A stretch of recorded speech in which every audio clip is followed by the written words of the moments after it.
Hello friends, आज हम ये सांख्यिकी पढ़ने वाले हैं जो कि कक्षा 10 के गणित का 14वां चैप्टर है। सांख्यिकी इसको इंग्लिश में बोलते हैं स्टैटिस्टिक्स।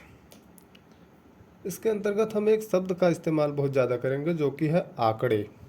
आंकड़े क्या होते हैं? आंकड़े जिसको इंग्लिश में बोलते हैं डाटा, एक निश्चित उद्देश्य से एकत्रित किए गए तथ्यों या अंकों को आंकड़े कहते हैं। जैसे कि हमारे पास मान लीजिए 4 पेन हैं। कितने पेन हैं? 4। तो हमने किसी निश्चित उद्देश्य से इन्हें एकत्रित किया है। उद्देश्य क्या है? लिखना, पढ़ना। तो हमारे पास 4 पेन है, अर्थात हमारे पास आंकड़ा कितना है? 4 का आंकड़ा है। तो आप लोगों को समझ में आ गया होगा कि आंकड़े किसे कहते हैं। एक निश्चित उद्देश्य से एकत्रित किए गए तथ्यों या अंकों को आंकड़े कहते हैं। अब दूसरा हेडिंग है सांख्यिकी। तो सांख्यिकी किसे कहते हैं?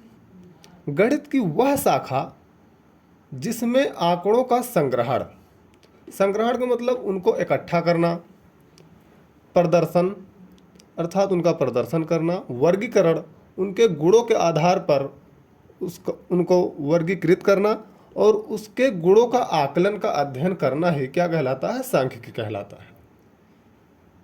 गणित की वह शाखा जिसमें आंकड़ों का संग्रहण, उनको इकट्ठा करना, उनका प्रदर्शन करना, उनका वर्गीकरण करना क्या कहलाता है? सर, सांख्यिकी कहलाता है।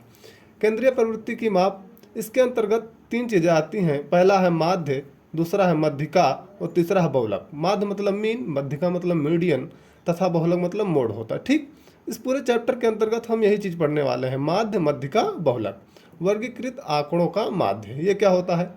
मान लीजिए कि यदि प्रेक्षण x1 x2 x3 comma dot dot dot dot xn की बारंबारताएं क्रमशः f1 f2 f3 dot dot fn है, तो इसका क्या अर्थ हुआ कि जो प्रेक्षण x1 है वो f1 बार आ रहा है, प्रेक्षण x2 है वो f2 बार आ रहा है और प्रेक्षण इसी प्रकार से चलता जाएगा, प्रेक्षण xn fn बार आ रहा है। इसका मतलब ये है। तब सभी प्रेक्षणों के मानों का योग कितना होगा? देखिए, मान लीजिए x1 जो है f1 बार आ रहा है, तो इसका जब हम टोटल निकालेंगे तो x1 गुणे f1 करना पड़ेगा। अर्थात प्रेक्षण x1 कितनी बार आ रहा है? x7 f1 बार आ रहा है, x7 गुणे f1 बार आ रहा है। इसी प्रकार प्रेक्षण x2 कितनी बार आ रहा है? x2 f2 बार आ रहा है। इसी प्रकार इन जो चलता जाएगा तो सभी प्रेक्षणों के मानों का योग क्या हो जाएगा? f1 x7 plus f2 x2 plus में dot dot dot dot plus fn xn है। और प्रेक्षणों की संख्या जितनी बार सब प्रेक्षण आए होंगे उनको हमें जोड़ना पड़ेगा। प्रेक्षण x1 f1 बार आया है, x2 f2 बार आया है और fn xn बार आया है, इसलिए हमने इन सबको जोड़ लिया। तो जब इनका हमें माध्य निकालना होता है तो हम क्या करते हैं कि इनके योग से इनकी संख्या से भाग दे देते हैं। इनके माध्य को हम x बार से लिखते हैं। इस चीज़ को हम x बार पढ़ते हैं, जो कि बराबर होता है f1 x1 plus f2 x2 plus dot dot dot dot dot plus में fn और xn बटे में इनकी जो संख्या है टोटल हम नीचे रखने वाले हैं f1 plus f2 plus dot dot dot dot fn। इसी चीज़ को हम इस प्रकार भी लिख सकते हैं। अब ये जो चीज़ है वो है समेसन। ये जो चिन्ह है ये क्या है? समेसन का चिन्ह। इसका अर्थ यही है कि जो f1 और x1 के मल्टीपल हैं, गुणा हैं, उनको जोड़ा गया है। और समेसन ऑफ fi, इसका मतलब कि जो है f नीचे जो सभी f को जोड़ दिया गया है, जैसा कि आप लोग यहाँ सूत्र में देख रहे होंगे। नीचे सभी f1 को जोड़ा गया है और ऊपर इनके गुणा को जोड़ा गया है। ठीक ना? चलिए इसको एक एग्जाम्पल के थ्रू समझते हैं। एग्जाम्पल ये है कि ये देखिए, एग्जाम्पल मैंने छोटा सा एग्जाम्पल लिया है। बारंबारता।